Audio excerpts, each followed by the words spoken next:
Welcome students to this session. ഇന്ന് നമുക്ക് PV ratio കാണാനുള്ള ഒരു പ്രോബ്ലം ആണ്. Calculate PV ratio.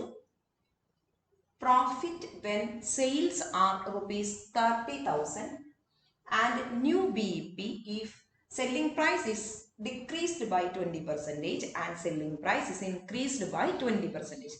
നമുക്ക് നാല് കാര്യങ്ങളാണ് ഇതിനകത്ത് കാണാനുള്ളത്. ആദ്യം നമ്മൾ PV ratio കാണണം. പ്രോഫിറ്റ് തന്നിട്ടുണ്ട്, സെയിൽസ് തന്നിട്ടുണ്ട്, അങ്ങനെയാണെങ്കിൽ പ്രോഫിറ്റ് കാണണം. ദെൻ പുതിയ BEP കാണണം. സെല്ലിംഗ് പ്രൈസ് 20% ഇൻക്രീസ് ചെയ്തിട്ടും 20% ഡിക്രീസ് ചെയ്തിട്ടും. അപ്പൊ ആദ്യം നമുക്ക് PV റേഷ്യോ കാണാം. PV റേഷ്യോ കാണണമെങ്കിൽ contribution divided by sales into 100 ആണ് PV റേഷ്യോ. പക്ഷെ നമുക്കിവിടെ കോൺട്രിബ്യൂഷൻ എന്താണെന്ന് കൃത്യമായിട്ട് അറിയില്ല. അപ്പൊ നമുക്ക് BEP തന്നിട്ടുണ്ട് ഈ പ്രോബ്ലത്തിൽ, അല്ലെ? ഫിക്സഡ് കോസ്റ്റ് തന്നിട്ടുണ്ട്. തന്ന ഡാറ്റയ്ക്ക് അനുസരിച്ച് നമ്മൾ ഇക്വേഷൻ എടുക്കുക. പഠിച്ച എല്ലാ ഇക്വേഷൻ നോക്കുക, തന്ന ഡാറ്റ ഏതാണോ അത് വെച്ചിട്ട് വേണം അപ്ലൈ ചെയ്യാനായിട്ട്. അപ്പൊ നമുക്ക് BEP is equal to fixed cost divided by PV ratio. BEP നമുക്കറിയാം 15,000 ആണ്. is equal to fixed cost എത്രയാണ്? 6,000 ആണ്. 6,000 divided by PV ratio. So PV ratio is equal to 6,000 divided by 15,000 into percentage ലാണ് 100. So PV ratio is equal to 40%. PV ratio is equal to 40%. First question answer ആണ് PV ratio is equal to 40%. നമുക്ക് ഇതിൽ contribution അറിയില്ല, അപ്പൊ നമുക്ക് ഈ equation ആണ് കുറച്ചും കൂടി സ്യൂട്ടബിൾ ആവുക. Fixed cost divided by PV ratio. BEP അറിയാം, നമുക്ക് ഫിക്സഡ് കോസ്റ്റ് അറിയാം. അപ്പൊ അത് വെച്ചിട്ട് നമ്മൾ PV റേഷ്യോ 40% എന്ന് നമ്മൾ കണ്ടുപിടിച്ചു. Then next നമുക്ക് അറിയേണ്ടത് രണ്ടാമത്തെ കേസ് ആണ്. സെക്കൻഡ് കേസിൽ profit when sales are rupees 30,000. Sales 30,000 ആണെങ്കിൽ പ്രോഫിറ്റ് എത്ര? Profit is equal to sales is equal to 30,000. Profit കാണാനുള്ള formula contribution minus fixed cost. Contribution minus fixed cost. Profit കാണാനുള്ള formula contribution minus fixed cost. So contribution കാണാനുള്ള formula sales into PV ratio. PV ratio നമുക്ക് കിട്ടിയിട്ടുണ്ട്. അപ്പൊ contribution കാണാനുള്ള എളുപ്പ വഴി എന്ന് പറയുന്നത് സെയിൽസ് ഇൻറ്റു PV റേഷ്യോ. ഇവിടെ സെയിൽസ് എത്രയാണ്? 30,000 into PV ratio 40%. PV ratio 40%. So contribution is equal to 12,000. Contribution is equal to 12,000. So profit is equal to contribution ഇപ്പൊ നമുക്കറിയാം 12,000 ആണ്, മൈനസ് ഫിക്സഡ് കോസ്റ്റ് 6,000 ആണ്. Profit is equal to difference 6,000. Sales 30,000 ആണെങ്കിൽ അതിന്റെ profit 6,000 ആയിരിക്കും. Okay, നമുക്ക് നെക്സ്റ്റിലേക്ക് കിടക്കാം. അപ്പൊ ആദ്യം തന്നെ PV റേഷ്യോ നമുക്ക് 40% കിട്ടി. അത് വെച്ചിട്ട് നമുക്ക് സെയിൽസ് വോളിയം 30,000 ആണെങ്കിൽ അതിന്റെ പ്രോഫിറ്റ് 6,000 ആണെന്ന് നമുക്ക് കിട്ടി. Then next one,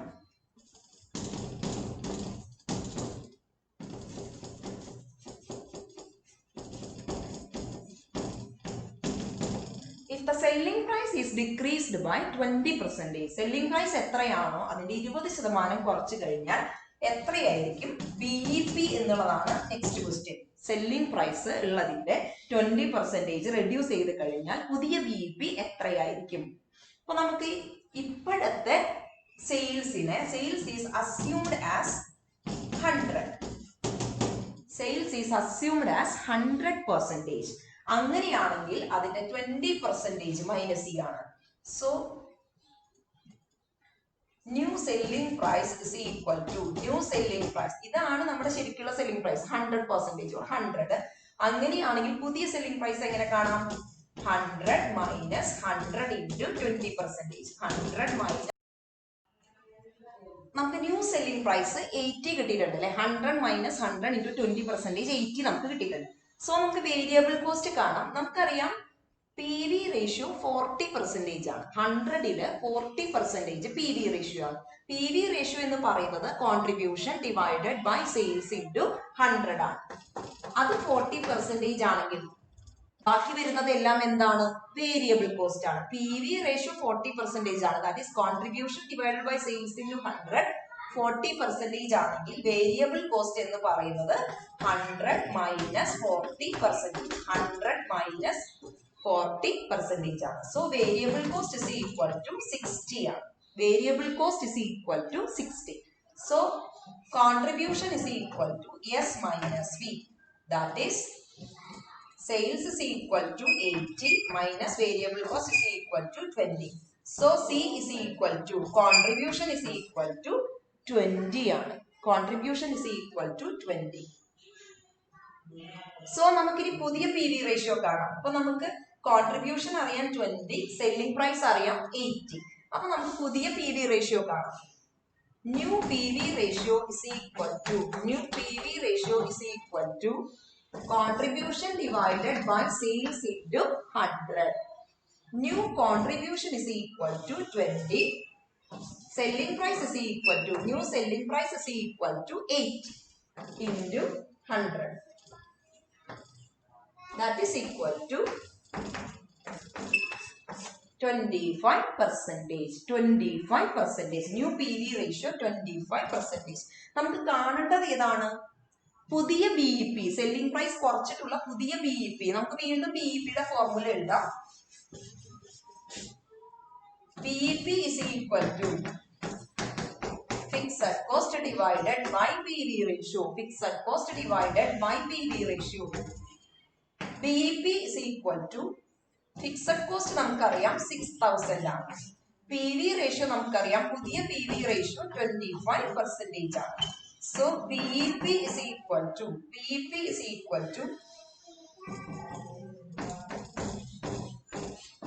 24,000. BEP is equal to 24,000. തന്ന ഡാറ്റയ്ക്ക് അനുസരിച്ച് നമ്മുടെ ഇക്വേഷൻ മാറും. അപ്പോൾ പുതിയ BEP കാണാനുള്ള ഫോർമുല ഫിക്സഡ് കോസ്റ്റ് അറിയാം, PV റേഷ്യോ അറിയാം. അപ്പോൾ നമുക്ക് fixed cost divided by PV ratio 24,000. ഇതുപോലെ തന്നെ നമുക്ക് നമ്മുടെ സെല്ലിംഗ് പ്രൈസ് ഇൻക്രീസ് ചെയ്തിട്ടും കാണാം. Then fourth situation,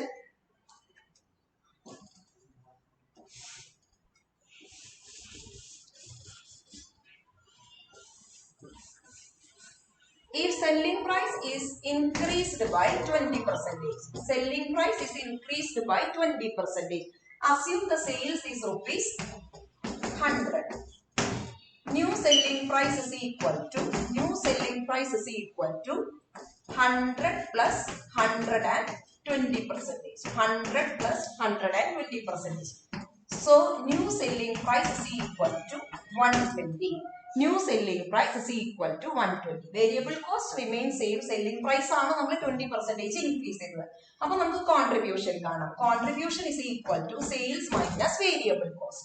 So sales is equal to 120. New sales 120 minus variable cost 60.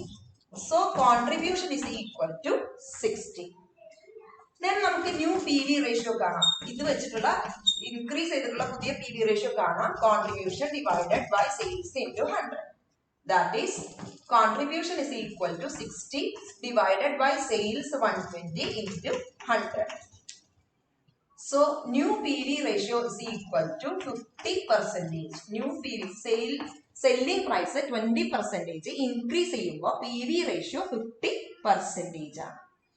So അപ്പൊ നമുക്ക് PV റേഷ്യോ കിട്ടി, ഫിക്സഡ് കോസ്റ്റ് അറിയാം. അപ്പൊ നമുക്ക് ന്യൂ BEP കാണാം. New BEP is equal to fixed cost divided by PV ratio.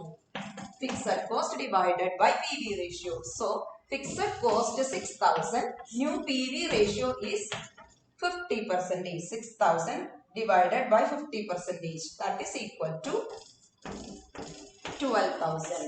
Selling price 20% increase ചെയ്യുമ്പോൾ നമ്മുടെ PV റേഷ്യോ നമ്മുടെ ന്യൂ ബ്രേക്ക് ഈവൺ പോയിന്റ് 12,000 ആയിട്ട് മാറും. ബ്രേക്ക് ഈവൺ നമ്മുടെ സെല്ലിംഗ് പ്രൈസ് 20% ഇൻക്രീസ് ചെയ്യുമ്പോൾ നമ്മുടെ പുതിയ BEP 12,000 ആണ്.